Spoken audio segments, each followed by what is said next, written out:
So what I want to talk about today is just part 2 of the how to write a paper bit that we started last time. What that means is I first am going to go over the homework assignment where I asked you all for theses. And the way I'm going to do this assignment this time is basically if you turned in an assignment, you got full credit. If you didn't turn it in, you didn't get credit. Simple as that. So I'm not going to be returning these with comments. It's literally if you gave it a try and you started thinking about it, you get full credit. It's just, did you do it? All right. So with that in mind, I want to just go over what the theses were or what sorts of things would have been correct answers for the thesis. So let me first find my assignment. So the first one was you're walking down the street with your best friend. The devil shows up and says, either shoot your best friend Gary or I'm going to kill 10,000 people. Gary turns to you and says, the correct thing to do is shoot me.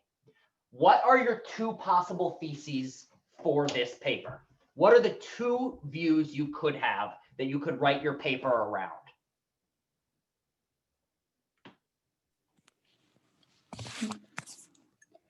Hello, Professor. Hi, Jessica.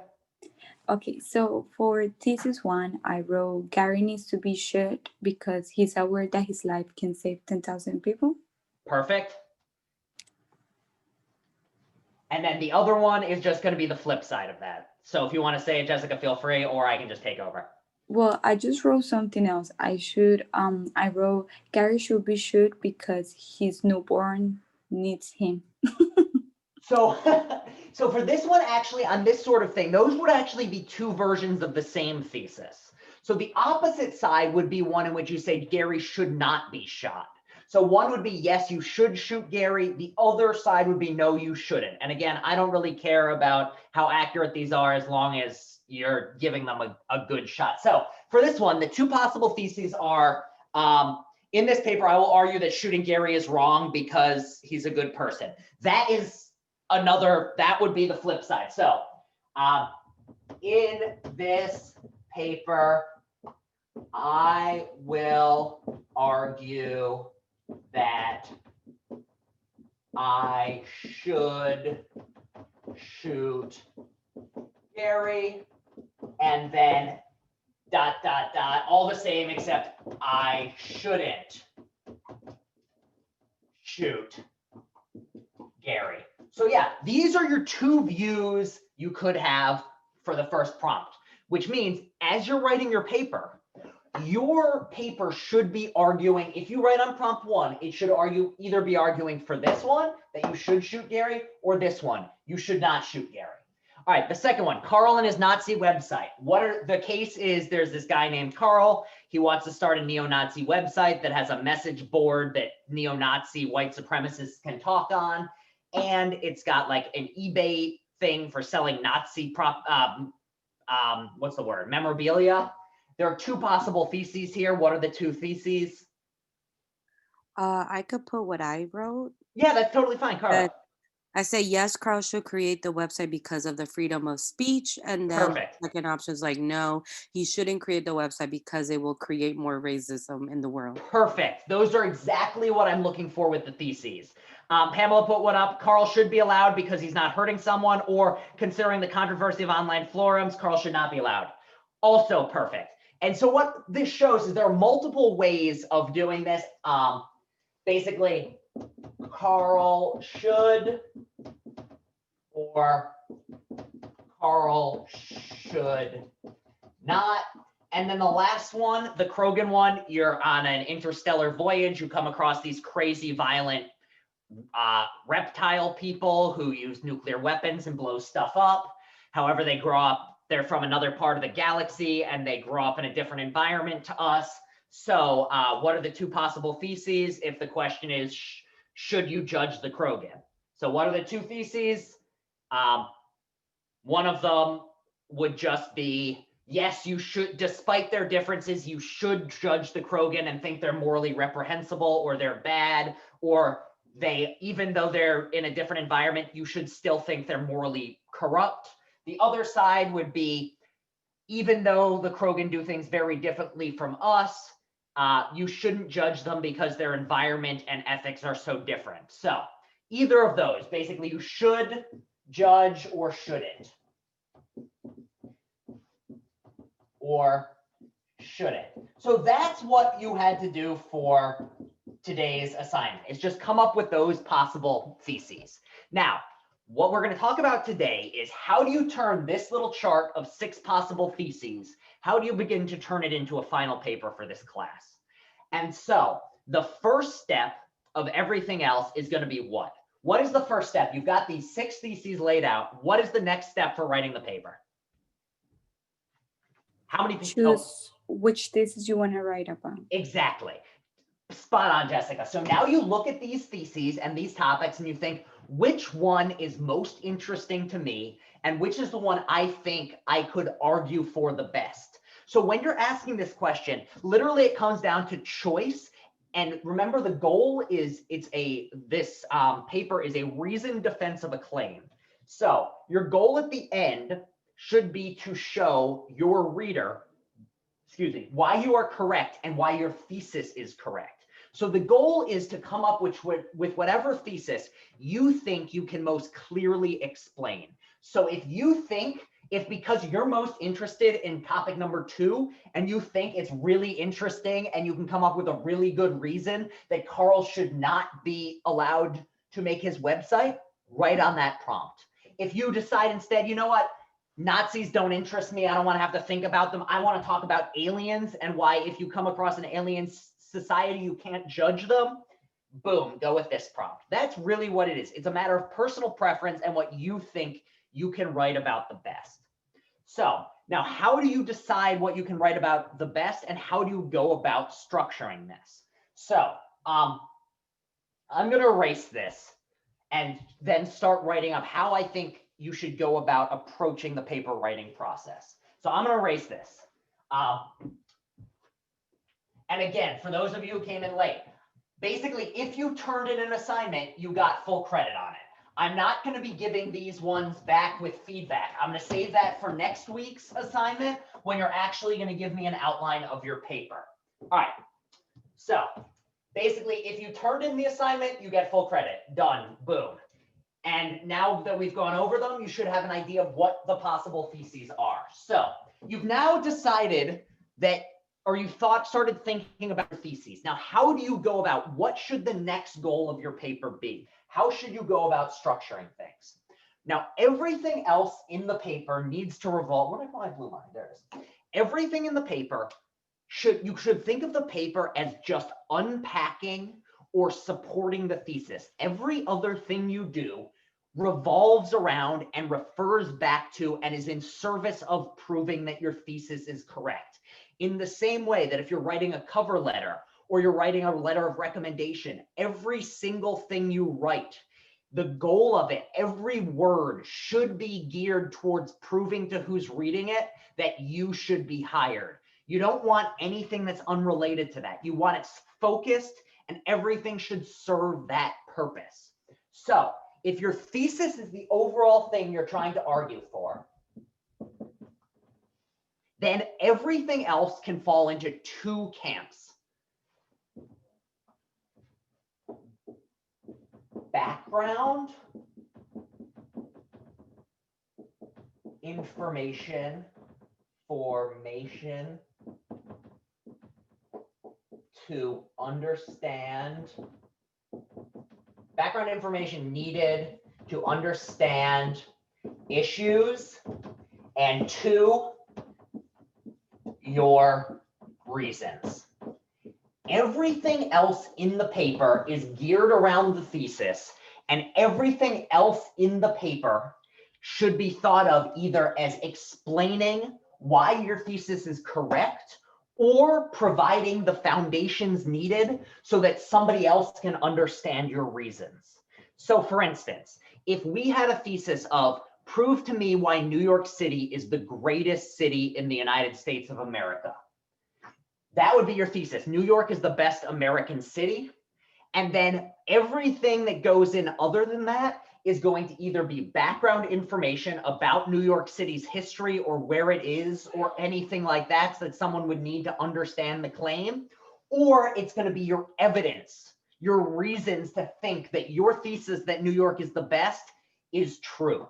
So once you've started thinking about your thesis, the next thing you have to ask yourself is, what reasons would I give to think that my thesis is correct? And what information would I need to provide a reader such that they'd be able to appreciate what I was saying? So for the, your friend Gary says you should shoot him.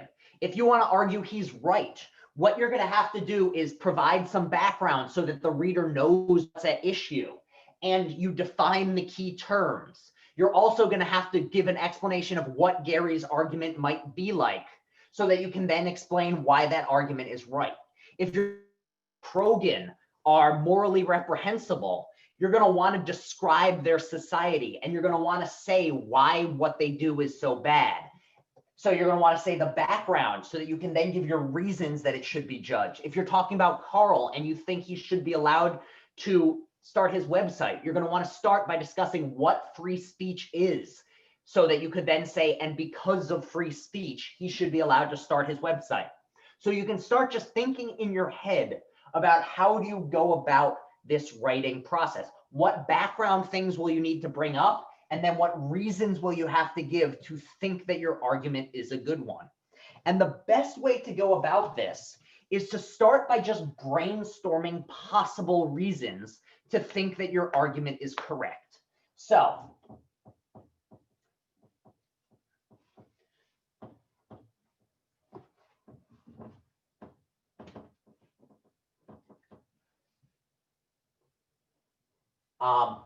let's imagine here was our question: what's better, Boston or New York City? And let's just say that our thesis is that NYC is greater than Boston.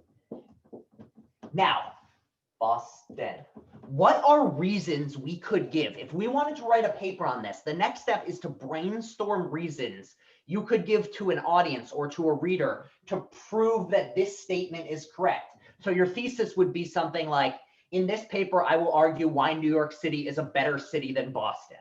So what are reasons you might give to someone to convince them that New York City is better than Boston? Better transportation.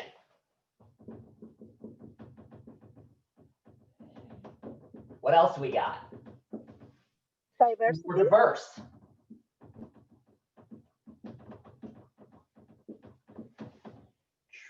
More Better food. More attractions for pizza. Superior pizza. Let's go with what are some more people want to throw up here? Any others?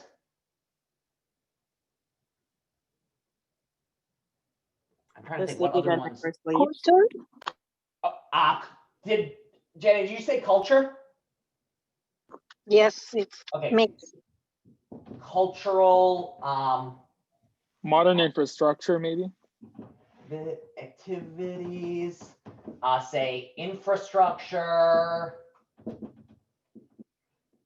sure, Yankees, better than Red Sox. These are the sorts of things you'd give.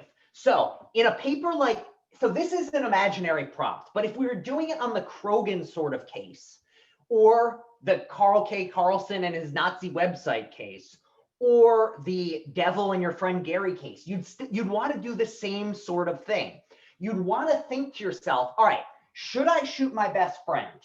Okay, I think I should. Why? What are the reasons that I should? Or on the flip side, I don't think the right thing to do is to shoot my best friend. Why? What are the reasons that I think matter? And you just want to brainstorm them out and literally just write them on a piece of scrap paper to get your brain churning. And once you've gotten them written down in kind of, or you don't literally have to write it down. I personally find it useful to do this. It just helps the brain flow. There's been a lot of work that actually writing stuff out by hand helps you think and remember better. But so that's something I personally do, but even just thinking about it yourself can be helpful. So just think like, what are the things that matter? And you might like initially think, well, one reason that I shouldn't shoot my best friend is I don't want to. And you might ask yourself, well, is that a good reason? Is that not a good reason? So you can now go through here and you might ask yourself in this case, is the fact that New York has better pizza really proof that it's better than Boston? Well, by itself, maybe not. But maybe you might also say, well, this better pizza thing actually seems like it's part of a bigger reason, which is just, it's not just the pizza, it's the food in general is better in New York. Is better. And you might say it's better because there are more options or something like that. So in this way, as you brainstorm, you can begin to think of like, what are good reasons? What are bad reasons? And this is why you always have to think back to what is your thesis. And what I said last time about the goal of the paper being a reasoned defense of a particular claim. So if your claim is this, if this is your thesis, then what you're trying to think of as you're brainstorming is reasons that would convince a reader to agree with your position. So you'd want to bring up the things that you think would convince that person that you're right. So it's kind of this is where I said before, it's kind of a mind control time machine. You try to think, what would I have to say so that in the future, somebody reading this will be able to conclude what I want them to conclude and believe that I'm correct. And this is where the trickiness of the writing comes in. You have to imagine what somebody else is thinking. So in this case, you might think, well, diversity, that's something which is important because it allows people with different views to mix and allows you to learn so much because you're approaching things in different ways. So yeah, this is something which really matters. Maybe you'd say also, maybe you'd say, wait, maybe I don't want to talk about the attractions because maybe Boston has a lot of great, it's got the green and the old timey stuff and whatever else. And then you can go and there's witches nearby or some nonsense. So maybe you'd say, maybe this isn't a reason I want to address. In the same way, you might think like, oh, one of the reasons why you shouldn't like the Krogan is because you should judge the Krogan is they're ugly and they smell. And then you're like, oh, no, wait. That's an ad hominem argument. That's not a good reason to judge them. Let me take that reason back. So what you're trying to do once you've done this is just think about what reasons would I give to someone such that they would be convinced that my thesis is correct. So that's really the next step in the process. You ask yourself, what would I have to say to convince someone? And now in a paper like this, if we're writing about New York versus Boston, it's just going to be these different reasons. But in a philosophy paper like the one I'm giving, where there are two possible answers to these cases, you can divide your reasons up into two categories. One type are the pro my view, and the others are the anti-opponent's view. So what do I mean by this? When you're coming up with reasons, sometimes the reasons you give can be just reasons that the other person is wrong. So for instance, if you want to say that Carl shouldn't be allowed to start his website, you might give like all the violence it would cause to be like one reason. And then you might give another reason, which is something along the lines of, now others might argue that the importance of freedom of speech and the First Amendment means that Carl should be allowed to start his website. However, those arguments aren't good ones because that also counts as a reason why the free speech and free argument or free First Amendment argument isn't a good one. That would count as a reason. So the way to think about it in this paper is think, what sorts of evidence would I want to give to convince someone that I should shoot my best friend? Or what would I have to do to convince someone that I shouldn't shoot my best friend? What would I need to do to convince someone that Carl should be allowed to start his website? What sort of evidence would I have to do to convince someone that Carl shouldn't? And the same thing, what would I have to say to convince someone that the Krogans should be judged and we shouldn't think that they're a species? And what's on the flip side, what sort of evidence would I have to give to convince someone that because the Krogan live in a different environment and have a very different culture, we shouldn't judge them? So that's how you need to think about it. And you just start brainstorming your own reasons for this. And now, which reasons do you need and how many do you need? This is really where the real creativity of paper writing comes in, because there's not a correct answer to that.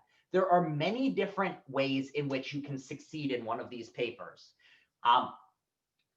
Generally, I kind of give a rule of thumb. You don't want to go far in a paper that's this short. 3 to 5 pages is a sizable paper, but it's not like a book length thing. So you generally do not want to go above 3 reasons, and you do not have to do 3 full reasons, but you don't, if you're talking about Carl and why he shouldn't be allowed to start his website, you don't want to list 47 different reasons. That's just too much information to explain any of it fully. And something I'm going to talk about more next week is it's better to cover just a couple things in a lot of depth than it is to cover many, many different things in just a little bit of depth. The goal is to convince your reader that you're correct. And generally, the more depth you can go in on an argument, the more substantial and the more reason there is to think than what that person's, the more reason there is to think that what that person is saying is true. That was a terrible sentence, but you know.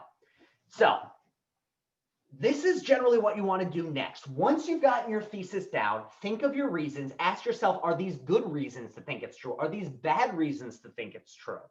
So everyone on board with this. And what I mean by reason is just literally the sort of thing that would convince someone else your thesis is a good one and that they should agree with you at the end of the day. So that's really the next step. And so one way to think about it is, as very often what I will do writing these papers for myself is, no worries, I'm being late. Yeah, no worries, Joseph, it's totally fine. So I usually like literally write out like, here's my thesis. And then I think reasons, and I just list them. And then I cross some out, I expand them, I reorganize them in what order I'd want to do, so et cetera, et cetera. So is everyone on board with thus far what the paper writing process is? And so this week, what I think would be the most helpful thing for you, and the thing you're gonna have to do so that you can accomplish the homework assignment for next week, is to think about what reasons you want to give. So think to yourself, if I'm writing about the Krogan, do I want to talk about cultural relativism? Do I not want to talk about it? Do I want to talk about their environment? Do I not want to talk about it? What reasons would I need to give? So that's the next step. Now, this is, so the second most important thing for your paper is the reasons. But once you've chosen what your reasons are, there's that other thing. I said there were 2 parts to defending the thesis. One was the reasons, and the other is the background. And what do I mean by background here? Well, it's anything that you need to give to convince someone, or to all the background you need to give so that your reasons are persuasive.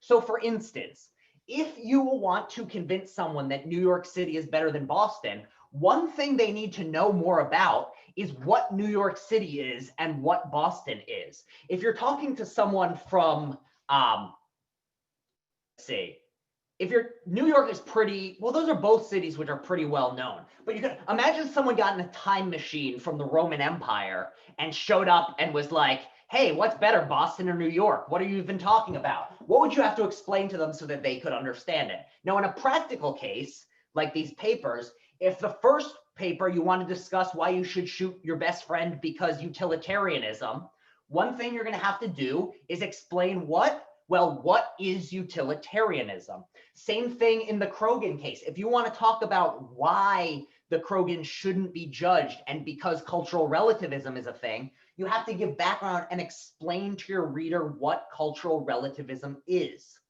And the same with the second one. If you want to say that Carl should be allowed to start his website because of the First Amendment and free speech, you need to define what the First Amendment is and what free speech is and why it's so important.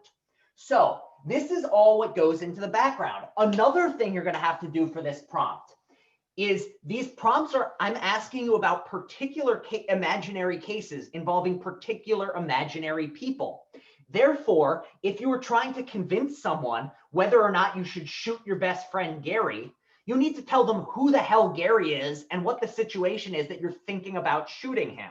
unless you provide that background sort of information, the argument you provide and the thesis isn't really going to make sense. So that's what I mean by background. It's definitions. It's the prompt. Professor, so I have a question. Yeah, Jeremy. Where would you introduce that, or where would you put the background, and would you go in depth, or just a brief overview? I'm so glad you asked this question, which is you actually you asked the question exactly when I was just about to answer it. So you and I are on the same wavelength. Nice work. The answer to this is going to be, as soon as I'm done writing signposts and game plan, I'm going to call it the game plan / roadmap. We'll come back to these two in a second. But the way to think about this is, where should these things go? Well, they need to go in whatever place will allow the reader to understand your argument best, which as a rule of thumb basically comes down to this. Because your thesis is going to be about the particular prompt, what you're going to want to do is, before you even bring up your thesis, you're going to want to describe the case in just a little bit of detail. Now, how much detail? Well, you don't need to go into as much depth as I provide in the prompt. If you want to, that's fine. I'm not going to take off points, but just enough so that I, as the reader, know that you know the situation. So I wrote this prompt. I want to make sure that you can highlight the key points. So for instance, that there's this other species and they're violent, or that you've got a friend and the devil comes down. And you can write this in whatever way you want. You can add in some stuff to make it more fun to read. You can keep it very bare bones. But the first thing you want to do is just give a summary of the prompt. And why do you want to put the summary of the prompt first at the start of your first paragraph? Well, because your thesis is making reference to the situation in the prompt. So the first thing you want to do is summarize it, because that's what the thesis, this is the background someone has to have to appreciate your thesis.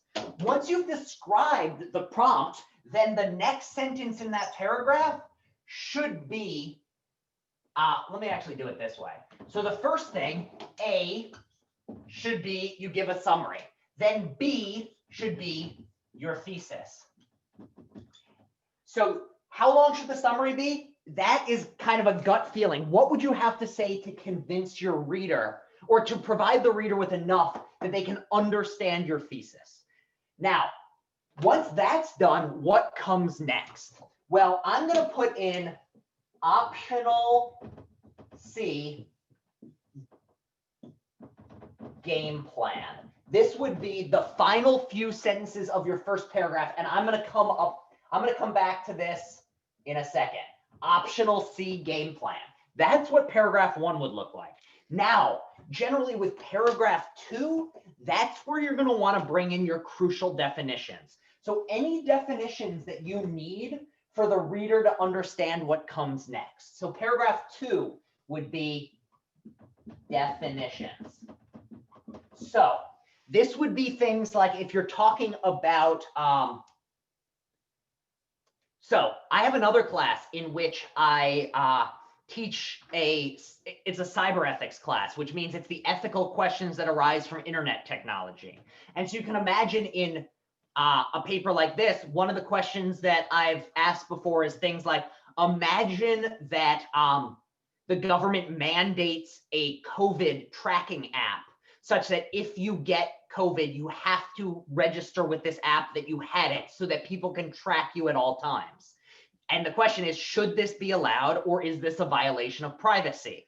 Well, in the definitions section, if you're going to be arguing this is a violation of privacy and therefore shouldn't be allowed, you're in the definitions going to want to define what privacy is and explain why it's so important. So that's what I mean by the definitions. Before you can explain to someone why something violates privacy, you have to explain what privacy is. Or another one, if I'm asking you to explain to me why why COVID is the worst disease to happen since the Black Death. You're going to have to explain to me what COVID is and what damage it has caused. So this is just a background definitions in paragraph 2. And then once the definitions are done, then you can get into your paragraph 3 through paragraph last -1. And this is where you can really go in on your reasons. And this is where you explain your reasons, expand them outwards, and then your final paragraph is going to be your conclusion. Paragraph last, conclusion. Now, this is just something I want to highlight. Why am I calling these paragraphs 3 through last -1? Well, because there's no, just like there's no set number of reasons you need, there's no set number of paragraphs you need to be successful in a paper. I've read papers that have 47 paragraphs here, each one of which is very short. I've also had ones where it was just 1 or 2 very long paragraphs, also A papers. It comes down to how you want to structure it and making it clear for your reader. But the key here is the way in which you have to know what you want to talk about in the definitions is you first have to ask yourself, what are the reasons? What am I trying to convince this person of? And what do I then need to define so that they can understand those reasons? If I want to say you shouldn't judge the Krogan because cultural relativism applies, then I'm going to need to explain what cultural relativism is. If I want to say you should judge the Krogan even though cultural relativism is a thing, or you should judge the Krogan because cultural relativism is wrong, you're still going to have to define what cultural relativism is. If you want to say the reason you shouldn't shoot your best friend is even though he thinks utilitarianism is good, utilitarianism is not good, then you're going to want to define utilitarianism in this section. You're going to want to define free speech because those are the things you're going to be referring back to later. So this is generally how you want to think of the structure of your paper. These ones here, A, B, and the optional C, that's basically always going to be in the first paragraph. Excuse me, first paragraph. The definitions is basically always going to be your second. And if you have a lot of definitions, maybe even your third paragraph. All right, I need to take some water before I suffocate here. I don't know what just happened. All right, that's better. I think my throat is just like, at this semester, I've had enough. We had a crazy election. We've got a crazy election. There's a global pandemic. Who the hell knows what's going on? My throat is just giving up. All right. So once you've got the definitions that you've figured out, you've got your reasons. This is basically the core structure of the paper. Now, there's one last thing I want to talk about, which is the last bit of background or helping bits. Basically, everything in the paper is either going to be a reason to support your thesis or something that helps someone appreciate your reasons and how they fit together. And so the last things we have are the game plan and what I call signposts. So the way to think of these things is these are sentences that you put in the paper, not because they do any real argumentative work, but because they provide the reader with, they make it easier for the reader to appreciate your arguments. They provide structure and allow the reader to know how the argument is flowing. These are fancy ways, and these are fancy types of transitions from one part of the paper to another. And specifically, there are transitions of a particular type. So a game plan, or a list of directions, or a recipe. What do these things do? A game plan, if a coach comes up with a game plan for a sports team, what does the game plan say? What is the goal of the game plan? To explain how it's going to go. Exactly. It just explains how it's going to go. So in a paper like this, what the game plan would be a collection of sentences that literally tell the reader what to expect next. So they will say, after it comes, so the thesis would be something like, in this thesis, I will explain why having a COVID tracker app would be a COVID tracker app is a violation of privacy and shouldn't be allowed. The game plan would then be something like, to show why this is the case, I will first explain what privacy is and explain why it's so important in the modern world. Next, I'm going to argue that the COVID tracker app violates our right to privacy. Finally, I will consider an argument that someone might give for why the violation of privacy is allowed in this case, and refute that argument. Those 3 sentences there would be the game plan. Today, did you have a question? Yeah, you said in the beginning, you would say, in this thesis, I am going to so-and-so.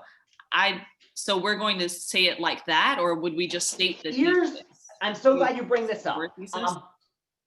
You have almost certainly at some point in your life been told that this word is not your friend. People have said this. Whenever people make grand claims about what's good writing and bad writing, they almost always are wrong. Why? Because what makes good or bad writing changes on the circumstances and what you're trying to do. And a paper like this, where the goal is to convince somebody of the truth of a complicated thesis, you are allowed to use my dear friend I. You are allowed to say, in this paper, I will do blah, blah, blah, blah, blah. You're allowed to say, in this first paragraph, we will yada, yada, yada. So yes, if you want to write using I, you are 100% welcome to. Because remember, you can think of these papers not like an English paper, but more like a cover letter. And in a cover letter, it would be really weird to talk about yourself using something other than I. Like if I were to say, David is an excellent candidate, like that would come across as very strange. So in the same way, in this, you are trying to convince a reader, you're allowed to use I. You don't have to. You can say something like, the first thing that will be done in this paper is, but I generally find it much more simple and easy to follow to just use I and me and you and we. So anyone who ever tries to give you these sorts of grand, this is how to write well, very often there's a grain of truth there, because it's, in certain types of writing, using I will not sound good. But the problem is none of these generalizations apply universally. Another thing to say, while we're on this talk of like writing well, how many sentences need to be in a paragraph? 5 to 7. Great question. That is what people very often are told, 5 to 7. What's the actual answer? The actual answer is however many you need. There is not a right answer to how many sentences need to be in a paragraph. Now, as a matter of fact, it's very often the case that 5 to 7 will generally be the number of sentences you need to accomplish what you want to accomplish in a paragraph. If your goal in a paragraph is to give definitions, then it's going to take about 5 to 7 sentences usually to accomplish that. You're first going to have to say that you're going to give a signpost of, in this paragraph, I'm going to quickly address these terms that we need to understand. The first of these terms is yada yada. By this, I mean so-and-so. Here's an example. That's that. So if you do it in that way, it usually comes to 5 to 7, but that doesn't mean that you can't have an amazing 1-sentence paragraph. It also doesn't mean you can't have an amazing 18 to 40 sentence paragraph. There's not a right answer here. The correct answer is however many you need to get your point across. And very often that's 5 to 7. You want to put breaks anytime that your ideas are shifting. And usually, as a matter of fact, that's about 5 to 7 sentences on average. But you know, the average human being, the average human male is 6 feet tall in America. But that doesn't mean we have nobody who's 3'5" and we have nobody who's 7'10".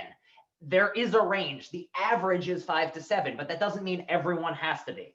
So that's just some background writing stuff. And as you, very early on, it can be useful to give yourself these strict guidelines, but they can also be trapping. And if you don't, basically, to use like bad terminology of like dance and weird stuff, explore the space. You are allowed to move around and see what works for you.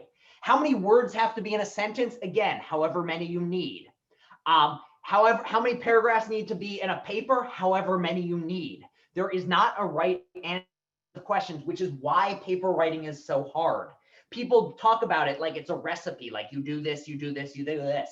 It's not like that. There are certain things that, as a matter of fact, if you approach things in this way, I find it easier to follow and you're more likely to have a persuasive paper. However, even these are not like set in stone. Generally, what you need is whatever your audience needs to understand. So the game plan is literally, you can say, first, I'm going to do this, then I'm going to do that. Finally, we're going to do this. Now, the signposts are kind of the game plan's little helpers.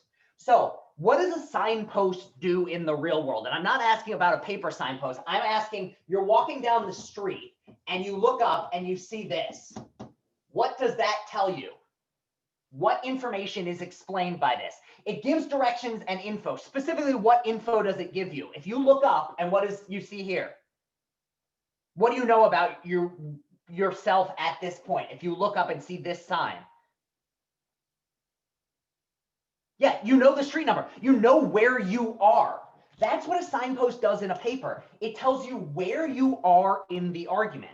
So if you've said the first thing I'm going to do is give definitions, and then I'm going to explain why privacy applies in this case, a signpost is going to be a sentence that starts off a paragraph, a new paragraph, and explains what it is that you're about to do so that the reader finds it much easier. So here's a general tip about writing papers. The prior reading, and by prior, I mean James Prior, the guy who has the guidelines for writing a philosophy paper, he talks about it assume your reader is lazy, stupid, and mean. I don't find that as helpful as what I like to say is write your paper as if the person reading it, namely me, is concussed or is a first grader. Either way, that's the level of clarity that you want to give so that I can follow along easily. And because remember, the ideas in a paper like this are very complicated. Things like freedom of speech, these aren't like everyday discussions you have unless you live with some very interesting people. Things like cultural relativism are complicated, they're nuanced. To allow somebody who doesn't understand it to fully appreciate it and to show that you understand it well enough to explain it to someone else, you really have to explain it in a lot of depth. And one of the best ways to do this is to kind of lead your reader along by the hand and explain exactly where you are within the argument structure. So if you've said in this paper, I'm going to say that we shouldn't be allowed to have a COVID tracker app. The first thing I'm going to do is discuss what privacy is. Then I'm going to say how it applies. Finally, I'm going to respond to an alternative argument. So a signpost in this case for the second paragraph would be something like, to begin, I want to say a bit more about what privacy is and why it's so important. That's a signpost. That's something that even a lazy, stupid, mean, concussed reader is going to be able to appreciate. They're going to be able to understand where they are within the argument structure. Then the next paragraph, when you transition to the COVID app and explain why that's a violation of privacy, you would have a signpost that says something like, now that we know what privacy is, we can see why the COVID app violates it and why this is such a problem. This is what I mean by a signpost. When I write in the margins of a paper more signposts, I'm looking for a sentence like this at the start of a paragraph. And the reason these sentences are so crucial is they really make it easier for a reader to follow along. Remember, your reader is not in your head, and the things that might seem obvious to you will not necessarily seem obvious to a professor who's grading 100 papers in 3 days and has cross eyes. Basically, the easier you can make it for me to follow along, the better it is. The argument is going to be more persuasive. If somebody I knew kicked me in the head and I was concussed and I can still understand your argument, then that is an incredibly clear, easy to follow, excellent argument. even if I've over caffeinated and slept 12 hours and I'm still not entirely sure of how the parts are fitting together, that's not the level of clarity. And so signposts are one of the best ways to help your reader follow along with your writing. So you can think of the definitions of providing the necessary background information to follow the paper. Well, the signposts really are the guidelines to help them get from reason to reason, to see how the parts fit together, to see. The other thing that these are really useful for is, remember, everything in the paper is supposed to refer back to the thesis. So if you're arguing that the Krogan should be judged, everything that comes next should be an attempt to show that the Krogan should be judged. And a signpost is a really helpful way of referencing back and reminding the reader and yourself as you're writing that this is what your ultimate goal is, to remind the reader that now that we've seen why I think cultural relativism is true, we're now going to consider how it applies to this case. Just anything that allows the reader to understand, because the ultimate way that you're going to have a successful paper is if you can successfully imagine what I am thinking, such that I can think and identify what you wanted me to think originally. And this, again, is why paper writing is so hard. There's a lot of, I have to think what you think, what I think. But does everyone understand what I mean by signposts? There are these sentences that come at the beginning of paragraphs that explain how this thing leads to this thing leads to this thing. It just helps the reader follow along much more easily. So let me take another sip of water before I hyperventilate again. All right. Next week, we're going to be talking about the next step in the writing process, which is taking your general idea of your reasons and your signposts and expanding it out into a full paper.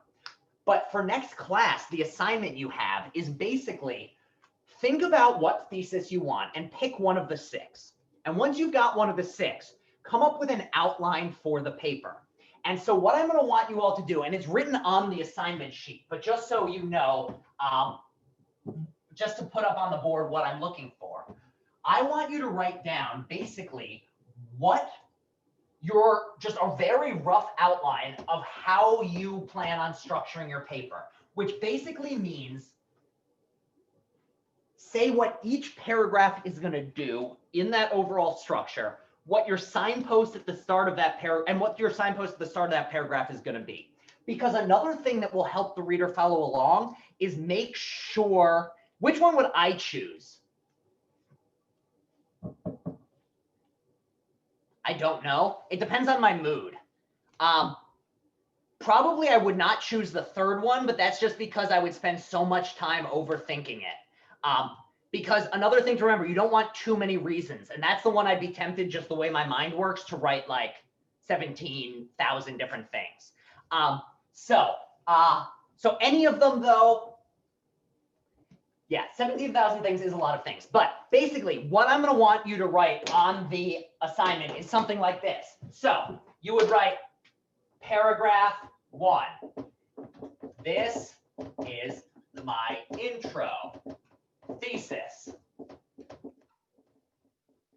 In this paper, I blah, blah, blah.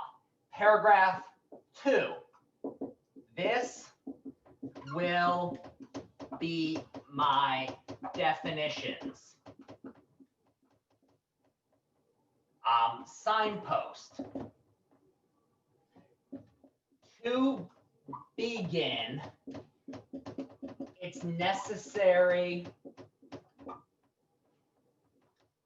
to paragraph 3. Now that we know what blah, blah, blah is, I will blah, blah, blah. So that's literally what the assignment is. It's just laying it out like this.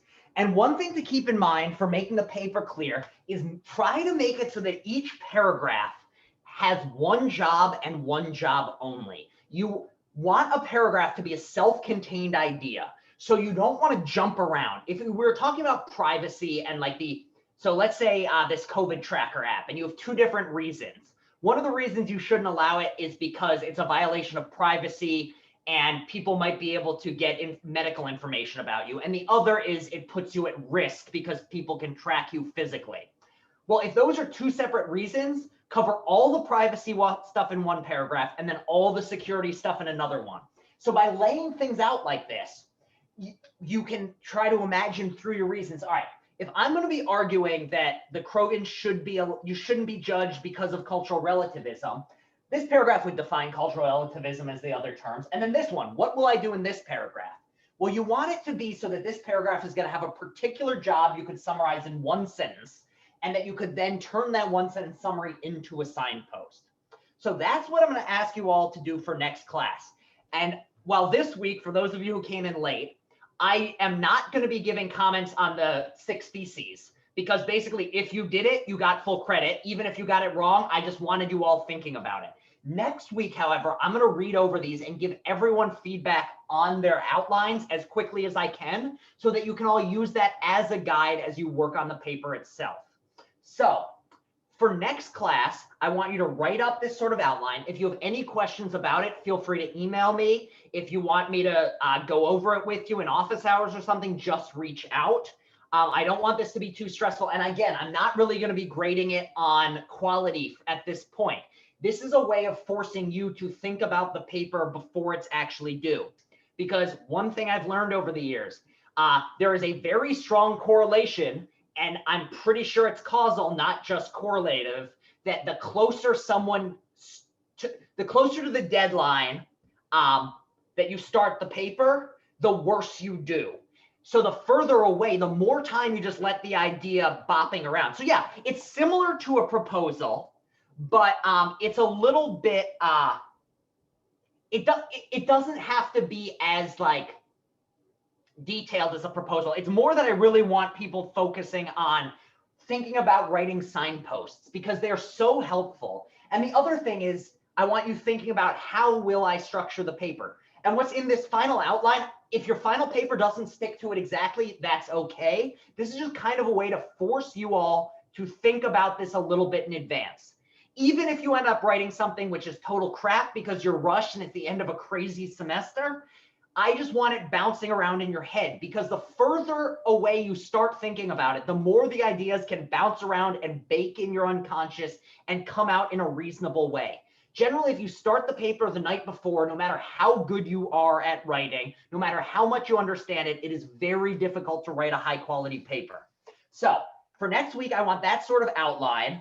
I sent out the assignment thing is posted to the Blackboard. If you have any questions about what it should look like or anything like that, just get in touch and we can talk about it more, either by email or we can set up a Zoom meeting or anything. Are there any other questions? I just have one question. So it's going to be Jeffrey. about, it's just an outline, right? It doesn't have to be Yes. about a specific topic or about a specific, or it should be. So I was thinking of it, it would be better if you made it could be about like a what your practice, actual right? particular thesis Yeah, would be. got it, Yeah. got it. So if you want to write about it'll help you So get what in I'm the saying is process as- one of the three options. yeah, okay, it'll got be it, one of those 3 options and you pick one of the 6 possible Got it. theses. All right. So yeah, it'll just make it a lot easier because that's what you'll ultimately be working on. Yeah. And especially because the signposts will usually make reference to like particular things. So if you're writing on the second one or the third one and brought up cultural relativism, you'd say something like, to begin, it's necessary to define cultural relativism. So in that sort of sense, you want your signpost to be a little more specific. Any other Got questions? it. All right. In that case, I will see you all next week and get in touch. Even if it's a simple question like, am I doing this right? Can you look at this? Don't be afraid to reach out. I want this writing process to be as unmiserable as writing a paper in the middle of a worldwide pandemic that's gone on for months can be, especially when it's the end of the semester and everyone's burned out. So let's try to make this as unpainful as possible. And if that means you want to email me 47 times, great. All right. I will see you all next week. And if you have any questions, feel free to get in touch.